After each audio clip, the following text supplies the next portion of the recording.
Wait a minute, what am I doing? Two men and a what? Two friends from film school, one who graduated, one who did, and they decided to make a podcast. Okay, this has never been done before, right? Okay. This is Matthew and Harrison's Two Men in a Movie. It's not what it sounds like. What if they sold like a little plunger for that? Like your throat? No, for the little hole. Oh, I don't know. The plunger might help for choking. I'm not a doctor, but like you could just get like I feel like sometimes I just need a little suction up there to pull whatever's out there. Sure. Do you think this is a market I could corner? It's worth looking into. I could be like the Mr. Rooter of mouths. What? The Mr. Rooter. Oh, sure. I almost did the Mr. Heroes jingle. It's been a while since I listened to the radio. This is what my therapist brought up, because I was saying how I managed to push back any dark thoughts I might have with constant music, and she's like, what if you don't have a chance to listen to music? I'm like, well, I'm usually preoccupied, but she's like, what if your radio goes out on your car? I'm like, what? You're reaching. Why would my radio go out of my car? It's a Subaru. It's new. And I'm like, I could play from my phone. She's like, what if you can play from your phone? And I'm like, I wouldn't drive. So therapy was fun. Nah, this is the time of year where I am reminded I don't use Spotify. Oh, yeah. I was doing my Spotify Wrapped today. Shocking upset in my top listens. For the first time in like 6 years, the front bottom's not number one. Oh, damn. It's number two. It's Oliver Tree's number one, right? Oliver Tree's number one, yeah. I'm in the top 0.0005% of listeners. So I was like, oh, shit. And then I did they always add new things each year, like age. Says I'm 30, which is apparently the only one I've seen that is like 100% correct. Because it gets weirdly specific for some, like 22, 77. But like it pegged me. It's like, you listen to a lot of music from the 2010s. You must be 30. And I'm like, yeah, you got me. Why don't you you're missing out on the Wrapped? No, I do Tidal. Does that do a Wrapped thing? It does a monthly Wrapped. And all of the extra money from your top listened artist goes to your top listened artist every month. I just send the money. Each month I put a $20 bill in, and I write the front bottoms. Sure. New Jersey. I stick in my mailbox. And then I do like modern baseball, the Midwest. Philadelphia? I guess I have to update it. Thought they were Midwest. The Postal Service can find them. They're not. You ever see that there's a thing where it's like a guy drew like on the envelope like a very shitty map and the letter still got delivered? The post office is intense, man. They can find you. I'm scared of them. They have like their own enforcement division. Like mailman police? They have like a SWAT team. They have I know this one because it's funny, but because we're running the Delta Green game, which is Call of Cthulhu, but you're all federal agents. And one of my players is like, I'm gonna be a member of like the Postal Service SWAT team. Like there's there's like pictures you can find where it's like people in full tactical gear with like assault rifles, and it says like U.S. Postal Service on their vests. And like apparently every department has something like that. And I'm just like, I know there's postal crime, but I feel like if you're committing a crime so much you need assault rifles, like it's the FBI should already be there. Like, is there a scenario where you're like, not a jurisdiction, have to call them the postal police? Yeah, what kind of postal crimes are there? Like, there's anthrax, but like, what else? Like, I feel like anthrax. I feel like that'd be the CDC would show up because they need special guns that don't get sick. I don't know. I know it's probably a holdover from like back in the day when people would rob the mail, because there's like there'd be the carriages and people would rob it. But I don't know what constitutes like that major of a. Like what I opened everyone in my neighborhood's mail. I went into everyone's mailbox before they woke up and I opened all their mail. And that's a felony. And so I have like 5,000 felonies and they send me. And that's worth getting shot over? Well, that's there if I fight back. Sure. I don't think it's an execution squad. That they're like, send them in to kill them. Fair. Judge Dredd. You've been sensitive to mail crimes. They just mow down the house. No, that's because if you open up 5,000 people's mail, obviously you're the kind of nut who's gonna. Maybe it's for like Ted Kaczynski. So if you're doing like mail bombs, then you send in the mail cops. Yeah, that makes sense. Or if there's like a mail gang. A mail gang. Yeah, it's a gang whose crimes are mail, and perhaps they're pen pals they never meet, which I think would be fun, but probably not great. No, it's fine because no one else can read. You can't do they can't read your mail. Everyone's always worried about like phone tapping and like wiretapping. If you mail something, the government can't open your mail. That's a felony. They can be like, hey, we need to open this letter. It has plans for the mail dirty bombs, which are going to kill millions. and you can't. You have to wait till they open it, then you can take it with a proper warrant. This is a warrant for opening mail. Say you need a warrant for opening mail? I feel like you need a warrant to is there a warrant for opening mail? Can I go Almost certainly. Can I go to a judge and be like, hey, I need to open this guy's letter. Can you give me? And do you show who do you show the warrant to? Do you show him to the letter? To the postman? Almost certainly. We need a lawyer on this show. Yeah? Yeah, just on standby in a cuck chair. So whenever we have legal questions, which we have every episode, our listeners know, we can be like, hey, Tim, is this illegal? I think the world would be more fun if it was how I thought it was. What do you mean? Just if everything, how I think things are, was how things were. If there were just a collection of pen pal mafias, I think this would be a better place. It'd be more entertaining read the news, because you read the news and it's oh, a priest diddled a kid. Oh, a man killed his wife. What if you read the news and they're like the Portland pen pal gang busted? 2 postal service clerks on opposite sides of the country. They have the pictures of when they have all the drugs, but it's just stationery and pens. Yeah. Yeah, it'd be great. Whatever happened to fun? We used to be a fun crime country where crime was fun and interesting, and now it's all I'm scamming you because I'm a streamer. What are the Italians doing these days, man? That's the problem. I don't know. They stopped doing mafia stuff, so now we have streamer scams, which is apparently very big, I've learned. Yeah, gambling for children? No, not just that, but streamers scamming people out of their money. Oh, sure. Yeah, desperate men, incel men out of their money. Thousands and thousands and thousands of dollars. And I'm just man, we used to be having people thrown into the bay with a big circle cement weight on their feet. We used to have you cut open fish and there's cocaine in it. Now it's just streamers and diddling kids. Damn. Right? We used to be a country. We used to be a country. We used to have Unabombers and big crime that was interesting at least, And now we have a bunch of big crime and it just sucks. It's all islands with, I guess Epstein's the exception. You have to be at that level for me to think it's if you're just diddling a bunch of kids, you have to have a private island where you diddle kids, and then you're a super villain. Sure. So it qualifies. But it's god damn, we used to be a fucking country. Back when all cops are Irish, all criminals were Italian, and they were both beating up the poor Polak.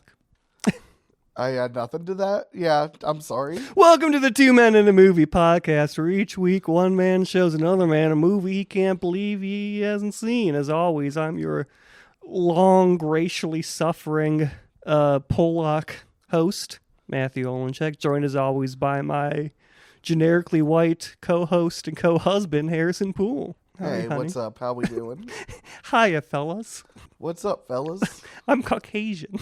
How you doing? I'm doing pretty fucking good. Nice. Coming off of sickness.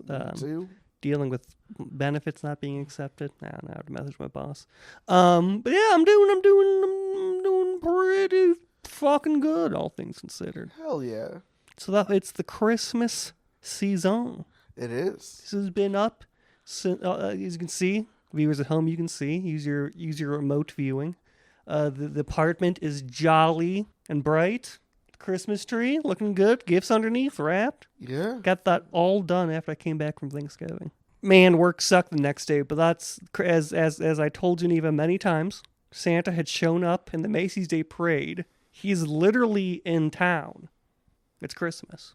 She didn't think it was Christmas because it wasn't December. It's almost Christmas. Or now it's almost Christmas. Even then it was almost Christmas. Well, it's not Christmas Day, but it's Christmas. Because Santa's literally in town. Fair enough. Yeah. It's if you're saying, it's September, what's the last day? It's just September 30th, right? Sure. And you're it's not the Halloween spirit yet. And it's there's literally skeletons dancing in the streets. You'd feel a little silly, wouldn't you? You'd be like, fuck yeah, it is Halloween. The skeletons are, one of them's playing his ribs like a xylophone, and they're all dancing to it. Halloween. Santa shows up. Christmas. So you picked the movie this week. I did. We're doing a follow-up to our most successful episode of all time. We're watching 2024's Haul Out the Holly Lit Up. Which I almost watched the first time we saw Haul Out the Holly, because I just clicked on Haul Out the Holly. I think they gave me a discount because of that. Oh. I had a discount when I rented it. I think it's because I didn't finish it. Okay. Because I'm last Christmas, And that's when I realized I was watching the sequel. Sure. And I'm like, I don't want to spoil anything. But this is a follow-up to, everyone's been asking for it. All, like 500 people have watched that episode, which is not carried over. It has 129 downloads. Hell yeah. And so we've heard the demand. We've heard, that's what we are. We will be switching to a Lacey Duvall podcast. Lacey Chabert. Chabert, who's Lacey Duvall? There's Shelley Duvall. That's what I'm thinking of. But yeah, we'll be switching to a podcast about all her works now because of how successful this is. But no, we are doing Haul Out the Holly. Lit Up? Yes. Is there a 2 in there? No, it's just Lit Up. That's the one flaw I'm giving this movie. Yeah? I'm knocking off half a star. So it is 11.5 stars. You're insane. It was great. This movie It was great. fine. It was great. I loved every moment of it. I was prepared because you sent me some little texts about it.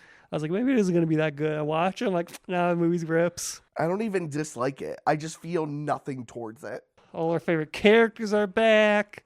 Ned and Pam. And like, I'm realizing I'd probably be better at HOA politics than these people. Yeah? Oh, as soon as he starts taking their side, he's out. He's off the board. You do not keep someone on the board who's not loyal to you as HOA president. Like, as soon as he starts showing treasonous sensibility, as soon as he misses the cookie contest, kick him out. Sure. There's a responsibility when you're on the board, you know? I don't dislike this movie. I feel nothing towards it. At last year's Haul Out the Holly, at least, like, I got mild annoyance. I don't even get that. So we've improved, if anything. No. We've no longer annoyed at Christmas. No. Indifferent towards Christmas. First off, I'm not indifferent towards Christmas. I just don't like this movie. I thoroughly enjoyed it. It has everything I wanted. It has Pam, it has Ned, it has the guy who I think's Tony Shalhoub, but he just played a doctor in House, which is why I keep thinking I've seen him somewhere. I go, Tony Shalhoub? It's not Tony Shalhoub. It's not Tony Shalhoub, but I've seen him in House. So he's been on television. So I go, it must be it must be Monk, but it's not. Sure. It's racist. The most interesting part to me was early on when Mary Louise looks up a movie on Siri. I want to say it's like the House Next Door or some shit. And it's a movie directed by Joey Travolta. And that joke makes zero sense if you don't realize that Mary Louise is played by Ellen Travolta. I didn't know that. Yeah, so that's her brother's movie. That's really funny. It's really funny.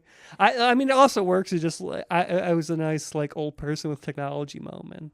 This movie has a lot to say about like our current kind of political climate with influencer culture and AI. Yeah. We see an overdependence of AI from one character. We see the kind of toxic environment around influencers. I wasn't expecting as much political commentary out of my Christmas movie, but it was not unappreciated. Okay. I don't know. This movie does nothing for me. Lacey showed her shoulders. Does she? Yeah. And like the first thing when she's at home, she has the no, it's when she's at the diner with her friend. Sure. Also at the end, in the horse carriage ride, one of the townspeople is Murr from Impractical Jokers. Is he? Yeah. Everyone wants to be in this movie. Now, this is apparently a surprisingly big franchise, considering they've branched out to Halloween. They made a third one this year. It's doing well. Yeah. It's very successful. Good cast. That's why. It's it manages to. I don't want to say it has an edge, because it doesn't have an edge, because no Hallmark movie has an edge, right? Sure. But it has more of an edge than other Hallmark movies. They're not afraid to make, not even necessarily weird, but like even just slightly step outside the formula. Because so many Hallmark movies are like the same fucking movie 1,000 times, and there's like nothing in it. It's just the same thing you've seen. Yeah. But this, they'll make a like as you point out, they'll make a joke based on an actress being someone's brother. Sure. And there's a lot of, and they're like, they made a Watergate joke, and they mentioned Desert Storm. And that's not something you see in a lot of Hallmark movies. I think this is the cutting edge of Hallmark movies, which makes sense.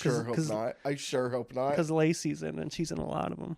I don't know. There are a couple things. First off, technically this movie is like smoother for the first 2 acts than Haul Out the Holly was, which feels like just a bunch of disconnected scenes. At least for the first hour, this movie feels like a movie, and then feels like a bunch of disconnected scenes for the last 25 minutes. But I will give it that much credit, and it has the thing a lot of, especially like made for streaming movies, but like modern movies have, in that it's too clean and in focus that it looks fake.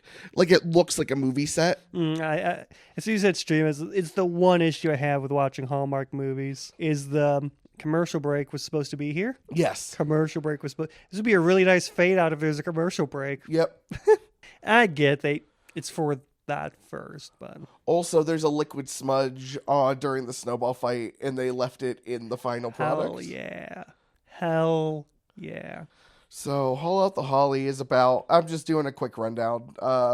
It's about a family of influencers moves into Evergreen Garden, and they have like a big Christmas competition. Yeah, they're specifically Christmas influencers. Well, they're holiday influencers because they have the big truck for everything. For They all do. The I holidays. feel like they start as Chris because they're the Jolly Johnsons, and you wouldn't call Halloween jolly. And I mean, I would call Valentine's Day jolly, but that's because I like bits in the bedroom, and not everyone does. But they do celebrate. Like I don't know how you would celebrate leap year. I don't know. Big statues of Pope Gregory. Maybe. But yeah, they it's. I was wondering how they would do a sequel, right? And a lot of times it's kind of just the exact same plot. Sure. Or there's no plot. It's just like they added more scenes to the end of the movies. Mm-hmm. So I like that they went in the direction of bringing in like antagonists. Sure. Like this, as much as I say this is a cutting edge Hallmark movie, whoever's making these, I have no idea. Whoever's writing these is like I'm gonna try and play around in the space of the Hallmark movie because he's making a Halloween one. This guy's like, what if I take this Christmas town, and I presume the conflict of them is learning to adapt to Halloween. I assume so. Like he's pretty good at character growth, and like you have beloved characters such as Ned turning away, betrayal. It's not something you normally see in Hallmark movies. You normally betrayals at the beginning with the boyfriend. Sure. But now there's like main characters are turning away. There's a lot. There's a lot happens in this movie. Yeah. I think the kid turning into not wanting to do holiday comes out of nowhere. Actually, most of the last 20 minutes I feel like comes out of nowhere. But like it has to be a movie. It has to be a movie, and I feel like it makes the most sense that the kid would be like, "Fuck." Because the kid finally gets to see Christmas Pier, right? Because she gives him the gingerbread house. Yes. Says you can eat it, and his parents like, no, we can't eat it. We have to study it for competition, and that's his coming to Christ moment. His coming to Santa moment. As he realizes this isn't Christmas. This is aggressive competition, which is now what the season's about. No, they Evergreen Gardens treats Christmas like a beloved holiday. Yeah. The Jolly Johnsons treat it like a game. Yeah, like they're really intense on the Christmas HOA, but none of it's like you have to compete. And there's even the forgotten about clause where someone can get out of it. Yes. Passed in 2016. A tumultuous year for politics. Yes, because they had too much to drink that year. Yeah. Should have kicked him off the board as soon as he went to the cookie competition. Would have saved you. Also, Lacey Chabert and the architect dude, Jared, get engaged at the end. Yeah. Do you think they're gonna have a Halloween wedding? Be weird. Maybe for the characters, but maybe that's part of the thing is that he doesn't want to have a Halloween wedding, but then he comes to realize that all holidays are great. Man, this stuff writes itself. We should become Hallmark movie writers. Okay. Like we'll be like the Coen brothers of Hallmark movies. Sounds good. I love that they brought back the Nickelback stuff. Oh yeah. I love that they're like we can't forget her iconic love for Nickelback. That the Jolly Johnsons are best friends with Jack Roger. Because I remember, I'm pretty sure I said in the first episode for the first one that I love that they're just like, and that's a character trait she has. Yeah. Because it's just it's nice. It's something you might not see in a lot of Hallmark movies. It's just like we're just gonna put a weird character trait in here. There's a lot of one dimensionality, but I'm glad that they brought it back like full force. Like that, like when he's listing Christmas things to calm her down, he also has to throw Nickelback for Great Love. And you know what? They rock. She's correct to think so. Hell yeah, brother. They've got too much shit. They're great. We didn't know how good we had it. We're all like, ooh, Creed sucks. Nickelback sucks. And look where we're at now in the world. I'm not saying that us turning our backs on Creed and Nickelback caused all the current political crises, but I think if we had held on to Nickelback and Creed, we might have avoided some of them. I'm sensing you don't agree with me. I don't. I mean, I have no thoughts on this whatsoever. I don't think that our love or dislike for Nickelback and Creed had anything to do with the war on terror. Yeah, I think if everyone took Nickelback and Creed into their hearts, we would have been out of Afghanistan sooner. Yeah. Yeah. What makes you say that? I just think that they'd be up there trying to like push the rhetoric of like hate and opposition and treating everyone over there like the enemies, and we couldn't hear them because we'd be singing "Arms Wide Open" too loudly, holding hands in a circle, Sure. like the ending of the Grinch. We're all gathered around a giant like version of the tree that's on that album with their faces on it, and we're all gathered around singing the song, and we can't hear the hate, we can't hear the division. No MAGA. There's no division. We're all joined. Class war. We all get together. Now we realize the only real division is the class war. Overthrow the rich oligarchs, right? Overthrow the rich autocrats. Socialist utopia under Nickelback and Creed. And on that note, do you want to do socials? Yeah, I could do socials. I can keep going. I could talk about this movie for 3 hours. Yeah, I think there's a lot of things in here I really enjoy. This movie doesn't exist for me. This movie rocks. I'm happy for you. This movie is fantastic. I'm happy for you. I'm going to I think I'm going to use this movie as like a litmus test for whether or not I should marry. So I don't think I can marry someone who doesn't love this movie. Okay. Or at least appreciate it. I'm not saying you have to love it. You can have your Lacey character arc from the first movie as you bring me as you come to me, the Christmas boy, you love a Christmas movie, but like you need to appreciate this. I did like because I know it's not like the best like camera work, but I always love it when it shows up in movies. It's just something I love is when they switch to clearly handheld footage. Sure. I love when a movie does that. I hate when movies do that. I know it's not good. I absolutely adore when a movie does that. It looks so ugly. It looks so ugly. I don't know. It's something that always tickles my fancy in like any movie. I understand that you shouldn't do that, but I'm always like it tickles me. I don't know, and they do that in this movie. They're like, oh, okay, and it's nice to see that they do their own stunts. Sure, they do their own stunts in that golf cart. A lot of people they get stunt actors to drive a golf cart towards kids throwing snowballs, but these people commit. And I don't know if I said last time, I do wish I lived in this town. You did. You said that last time. I still do wish I lived in this town. Hey, there's a house opening up.